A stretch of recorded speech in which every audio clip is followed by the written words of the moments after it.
कहते हैं कि अगर सफर में हम सफर साथ हो तो मंजिल बहुत जल्दी मिल जाती है। लेकिन अगर हम सफर का साथ बीच में ही छूट जाए तो दिल के साथ साथ सपने भी चकनाचूर हो जाते हैं। ऐसा क्या हुआ अंकिता के साथ कि उसने अपने प्यार को खुद से ही अलग कर लिया? ऐसा क्यों होता है कि जब हमारे पास सारी खुशियां आती हैं और एक पल में ही सब कुछ बिखर जाता है? आज की कहानी एक ऐसी ही अधूरी मोहब्बत की दास्तां है। अंकिता की जिंदगी एक पहेली सी बन गई, जिसे सुलझाते सुलझाते वो खुद उलझ गई। अगर आपके सामने दो विकल्प हों, जिसमें एक तरफ आपका परिवार और दूसरी तरफ आपका प्यार हो, तो आप किसे चुनेंगे? आइए जानते हैं अंकिता और वीर की इस दर्द भरी दास्तां को। रात के ठीक 12 बज रहे थे। शहर की रोशनी बुझ चुकी थी, लेकिन मुंबई के एक आलीशान अपार्टमेंट की बालकनी में खड़ी अंकिता की आंखों की नींद कहीं खो गई थी। उसके हाथ में एक डायरी थी और आंखों में आंसुओं का समंदर। सामने कांच की खिड़की में उसे अपना अक्स दिखाई दे रहा था, लेकिन उसे लग रहा था कि वो अंकिता मर चुकी है जो कभी खुलकर हंसा करती थी। आज जो जिंदा है वो सिर्फ एक जिंदा लाश है, जिसने अपनी ही खुशियों का गला घोट दिया था। उसने कांपते हाथों से डायरी खोली। पहले पन्ने पर एक सूखी हुई गुलाब की पत्ती और एक नाम लिखा था, वीर। अंकिता ने अपनी उंगलियां उस नाम पर फेरी और बुदबुदाई, I am sorry Veer, I am so sorry. कहानी 5 साल पीछे जाती है। दिल्ली यूनिवर्सिटी का वो खूबसूरत कैंपस। अंकिता, जो अपनी पढ़ाई में हमेशा अव्वल रहती थी, और वीर, कॉलेज का सबसे मशहूर और शरारती लड़का। दोनों की दुनिया अलग थी। अंकिता शांत, सुलझी हुई और अपने परिवार की इकलौती उम्मीद थी। उसके पिता मिस्टर शर्मा एक साधारण बैंक कर्मचारी थे, जिनका सपना था कि उनकी बेटी एक बड़ी अफसर बने। दूसरी तरफ वीर, जिसके पास दौलत की कोई कमी नहीं थी, लेकिन दिल का वो बेहद साफ था। उन दोनों की पहली मुलाकात कॉलेज की कैंटीन में हुई थी। वीर अपने दोस्तों के साथ मजाक कर रहा था कि तभी उसकी टकराने से अंकिता की किताबें गिर गईं। वीर ने झुककर किताबें उठाईं और पहली बार अंकिता की आंखों में देखा। वो एक पल, बस एक पल था, और वीर को लगा जैसे समय थम गया हो। उसने हंसते हुए कहा, माफ करना, मुझे लगा किताबें सिर्फ पढ़ने के लिए होती हैं, गिराने के लिए नहीं। अंकिता ने बिना मुस्कुराए किताबें लीं और वहां से चली गई। लेकिन वीर, वीर तो वहीं खड़ा रह गया। उसे नहीं पता था कि ये सादगी भरी लड़की उसकी जिंदगी का सुकून और सबसे बड़ा दर्द बनने वाली है। धीरे धीरे मुलाकातों का सिलसिला बढ़ा। लाइब्रेरी में नोट्स शेयर करने से शुरू हुई दोस्ती कब प्यार में बदल गई, उन्हें पता ही नहीं चला। वीर ने अंकिता को जीना सिखाया। उसने उसे बताया कि किताबों के बाहर भी एक दुनिया है, और अंकिता ने वीर को सिखाया कि जिंदगी में मकसद होना कितना जरूरी है। एक शाम बारिश हो रही थी। दोनों एक बस स्टॉप के नीचे खड़े थे। वीर ने अंकिता का हाथ अपने हाथ में लिया और उसकी आंखों में देखते हुए कहा, अंकिता, लोग कहते हैं कि प्यार अंधा होता है, लेकिन मुझे लगता है कि प्यार हमें वो देखने की ताकत देता है जो हम कभी देख नहीं पाते। मैं तुमसे वादा करता हूं, चाहे हालात जैसे भी हों, मैं हमेशा तुम्हारे साथ रहूंगा। तुम सिर्फ मेरे लिए बनी हो। अंकिता की आंखों में आंसू आ गए थे। उसने वीर के कंधे पर सर रखकर कहा था, और मैं वादा करती हूं वीर, मैं हमेशा तुम्हारी परछाई बनकर रहूंगी।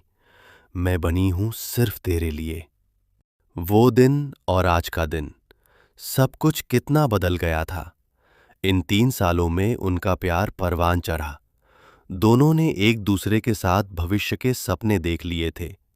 वीर ने अपने पिता, जो शहर के सबसे बड़े बिजनेस टाइकून थे, उनसे अंकिता के बारे में बात करने का फैसला किया। और अंकिता ने भी ठान लिया था कि वो अपनी सरकारी नौकरी लगते ही अपने पिता को वीर के बारे में बताएगी।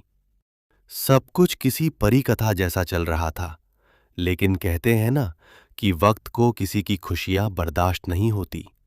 अंकिता के पिता मिस्टर शर्मा अचानक बहुत बीमार पड़ गए। डॉक्टर ने बताया कि उनके दिल की धमनियों में ब्लॉकेज है और तुरंत ऑपरेशन करना होगा। ऑपरेशन का खर्चा 15 लाख रुपए था। एक मध्यम वर्गीय परिवार के लिए यह रकम किसी पहाड़ से कम नहीं थी। अंकिता की नौकरी अभी लगी नहीं थी और घर की जमा पूंजी इलाज में खत्म हो चुकी थी। अंकिता टूट चुकी थी। वो अस्पताल के गलियारे में बैठी रो रही थी। तभी वहां एक व्यक्ति आया। वो वीर के पिता मिस्टर खुराना नहीं थे, बल्कि शहर का एक जाना माना साहूकार और रसूखदार आदमी विक्रम सिंह था। विक्रम सिंह की नजर अंकिता पर बहुत पहले से थी। वो अंकिता को पाना चाहता था, लेकिन अंकिता ने उसे हमेशा ठुकरा दिया था। विक्रम ने अंकिता के पास आकर कहा, अंकिता, मैं जानता हूं तुम मुसीबत में हो। तुम्हारे पिता की जान बच सकती है। मैं पूरे 15 लाख अभी अस्पताल में जमा करवा सकता हूं और बेस्ट डॉक्टर्स को बुला सकता हूं। अंकिता ने उम्मीद भरी नजरों से उसे देखा। आप सच कह रहे हैं? मैं आपके पैसे वापस कर दूंगी। मैं पूरी जिंदगी मेहनत करूंगी। प्लीज मेरे पापा को बचा लीजिए। विक्रम के चेहरे पर एक कुटिल मुस्कान थी। उसने कहा, पैसे तो मुझे वापस नहीं चाहिए अंकिता। बस एक कीमत है, तुम्हें मुझसे शादी करनी होगी। अंकिता के पैरों तले जमीन खिसक गई। ये आप क्या कह रहे हैं? मैं वीर से प्यार करती हूं। विक्रम हंसा, एक ऐसी हंसी जो अंकिता की रूह कपा गई। वीर? वो लड़का जो अभी अपने बाप के पैसों पर ऐश कर रहा है? देखो अंकिता, अगर तुम वीर के पास मदद मांगने जाओगी तो उसके पिता को पता चल जाएगा। और मिस्टर खुराना को मैं जानता हूं, वो कभी एक गरीब घर की लड़की को अपनी बहू नहीं बनाएंगे।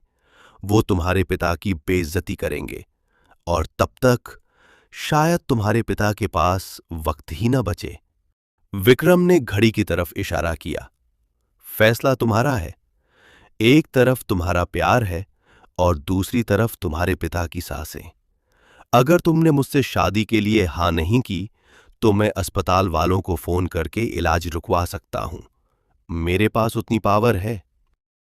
अंकिता के सामने अंधेरा छा गया।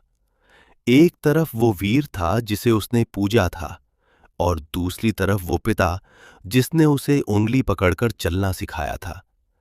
अगर वो वीर के पास जाती तो शायद वक्त निकल जाता। और विक्रम सही कह रहा था। वीर के पिता कभी इस रिश्ते के लिए नहीं मानते, उल्टा उसके बीमार पिता को जलील करते। अंकिता ने अपनी मुट्ठी भींची। उसके कानों में अपने पिता की कराहने की आवाज गूंज रही थी। उसने एक गहरी सांस ली, ऐसी सांस जिसमें उसके सारे अरमान, सारा प्यार जलकर राख हो गया। उसने विक्रम की आंखों में देखा और कहा, ठीक है, मैं तैयार हूं, लेकिन मेरी एक शर्त है। क्या? विक्रम ने जीत की खुशी के साथ पूछा। वीर को कभी पता नहीं चलना चाहिए कि मैंने ये शादी मजबूरी में की है। उसे लगना चाहिए कि मैंने उसे धोखा दिया है। विक्रम हैरान था। क्यों? तुम तो उससे प्यार करती हो ना? अंकिता की आंखों से एक आंसू टपका। हां, इसीलिए। अगर उसे पता चला कि मैंने उसकी खातिर या अपने पिता की खातिर ये कुर्बानी दी है, तो वो पूरी जिंदगी खुद को माफ नहीं कर पाएगा। वो मुझे बचाने के लिए तुमसे लड़ेगा, बर्बाद हो जाएगा। मैं उसे कमजोर नहीं, नफरत से भरा हुआ देखना चाहती हूं। नफरत की आग उसे जिंदा रखेगी, लेकिन मेरा गम उसे मार देगा। ये तय हुआ कि अंकिता वीर का दिल तोड़ेगी, ऐसा तोड़ेगी कि वो कभी जुड़ न सके। अगले दिन वीर अंकिता से मिलने आया। वो बहुत खुश था। उसके हाथ में एक अंगूठी थी। वो आज अंकिता को प्रपोज करने वाला था। कैफे में अंकिता पहले से बैठी थी। उसका चेहरा पत्थर जैसा सख्त था। वीर ने आते ही अंकिता का हाथ पकड़ना चाहा। अंकिता, मुझे तुमसे बहुत जरूरी बात करनी है। मैंने पापा से। बस करो वीर। अंकिता ने झटके से अपना हाथ खींच लिया। उसकी आवाज इतनी तेज थी कि कैफे में सन्नाटा छा गया। वीर सकपका गया। क्या हुआ अंकिता? तुम ठीक तो हो? अंकिता ने अपनी आंखों में आंसुओं को रोकते हुए वो शब्द कहे जो खंजर बनकर उसके खुद के दिल को भी चीर रहे थे। मैं ठीक हूं वीर। मैं बस इस नाटक से थक गई हूं। अंकिता ने करवाहट के साथ कहा। नाटक? हमारा प्यार तुम्हें नाटक लगता है? वीर की आवाज कांप रही थी। प्यार? Come on Veer, be practical. Ankita खड़ी हो गई। तुमने सच में सोचा कि मैं, जो हमेशा क्लास में टॉप करती हूं, जिसका इतना ब्राइट फ्यूचर है, वो तुम्हारे जैसे अमीर बिगड़े हुए लड़के के साथ पूरी जिंदगी बिताएगी? मैंने तुमसे प्यार का नाटक सिर्फ इसलिए किया क्योंकि मुझे पता था कि तुम्हारे साथ रहने से मेरा स्टेटस बढ़ेगा, मुझे ऐशो आराम मिलेगा। लेकिन अब मुझे तुमसे भी बेहतर कोई मिल गया है। वीर को अपने कानों पर यकीन नहीं हो रहा था। ये तुम नहीं बोल रही अंकिता, ये कोई और है। तुम मजाक कर रही हो ना? ये मजाक नहीं है वीर। विक्रम सिंह, नाम सुना है ना? वो मुझसे शादी कर रहे हैं। वो एक सफल आदमी है, मैच्योर हैं। तुम क्या हो? अभी भी अपने पापा के क्रेडिट कार्ड पर जीते हो। मुझे अपनी जिंदगी में सिक्योरिटी चाहिए, जो तुम नहीं दे सकते। वीर की आंखों में अब आंसू नहीं, एक गहरा धक्का था। अंकिता, मैं तुम्हारे लिए कुछ भी कर सकता हूं। मैं मेहनत करूंगा। मुझे इंतजार नहीं करना वीर। अंकिता ने अपनी बात खत्म करते हुए कहा। हमें अलग होना होगा। प्लीज, मेरे पीछे मत आना। मैं नहीं चाहती कि मेरे होने वाले पति को लगे कि मेरा कोई पुराना अफेयर मेरे पीछे पड़ा है। इतना कहकर अंकिता वहां से मुड़ी। उसका दिल कर रहा था कि वो पलटकर वीर के गले लग जाए, चीख चीख कर बताए कि वो झूठ बोल रही है। लेकिन उसने अपने कदम नहीं रोके। वो कैफे से बाहर निकल गई बारिश में, और जैसे ही वो बाहर निकली, उसकी रुलाई फूट पड़ी। बारिश की बूंदों ने उसके आंसुओं को छुपा लिया। अंदर वीर उस टेबल पर बैठा रहा। वो अंगूठी उसकी मुट्ठी में थी। उसने उसे इतनी जोर से भींचा कि उसकी हथेली से खून रिसने लगा। उस दिन, उस पल, वो मासूम और खुश मिजाज वीर मर गया, और जन्म हुआ एक ऐसे वीर का जिसके दिल में सिर्फ नफरत थी। आज 5 साल हो चुके हैं। अंकिता विक्रम की पत्नी है। दुनिया के लिए वो बहुत खुश है। उसके पिता का इलाज हो गया, वो स्वस्थ है। लेकिन उन्हें नहीं पता कि उनकी जान की कीमत उनकी बेटी ने अपनी खुशियों का सौदा करके चुकाई है। अंकिता वापस अपनी डायरी के पन्ने पलटती है। आज न्यूज में उसने वीर को देखा था। Veer Khurana, business tycoon of the year. वो बहुत बड़ा आदमी बन चुका था। उसके चेहरे पर अब वो मासूमियत नहीं थी, बल्कि एक सख्त, क्रूर गंभीरता थी। उसने एक इंटरव्यू में कहा था, प्यार सिर्फ कमजोर लोगों के लिए होता है, कामयाबी ही एकमात्र सच है। अंकिता जानती थी कि इस नए वीर को उसने ही बनाया है। तभी अंकिता का फोन बजा। स्क्रीन पर विक्रम का नाम था। उसने आंसू पोंछे और फोन उठाया। जी। तैयार हो जाओ अंकिता। विक्रम की आवाज में एक अजीब सा नशा था। आज शाम एक बहुत बड़ी पार्टी है। मेरे बिजनेस पार्टनर आ रहे हैं। हमें डील फाइनल करनी है। और तुम्हें पता है वो पार्टनर कौन है? अंकिता का दिल जोर से धड़का। कौन? विक्रम हंसा। वीर खुराना। वो आज रात हमारे घर आ रहा है, डिनर पर। अंकिता के हाथ से फोन छूटते छूटते बचा। 5 साल बाद वो वीर का सामना कैसे करेगी? उस वीर का जिसकी आंखों में अब सिर्फ उसके लिए नफरत है। क्या वीर उसे पहचान पाएगा? क्या वो देख पाएगा कि इन हीरों के गहनों के पीछे अंकिता का दिल कितना जख्मी है? या फिर वो अपनी नफरत की आग में अंकिता की बची कुची दुनिया भी जला देगा? अंकिता आईने के सामने खड़ी हुई। उसने अपनी मांग में सिंदूर भरा, जो उसे आग की तरह जलता हुआ महसूस होता था। कहानी अभी खत्म नहीं हुई है। ये तो बस तूफान से पहले की खामोशी थी। वीर आ रहा है और अपने साथ ला रहा है अतीत के वो सारे सवाल जिनके जवाब अंकिता के पास नहीं हैं। क्या होगा जब दोनों फिर आमने सामने होंगे? क्या नफरत जीतेगी या फिर प्यार का कोई ऐसा सच सामने आएगा जो सबको हिलाकर रख देगा? दोस्तों, अंकिता और वीर की इस कहानी में आगे क्या हुआ, जानने के लिए सुनिए इसका अगला और अंतिम भाग, जहां खुलेगा उस रात का राज और वीर का इंतकाम।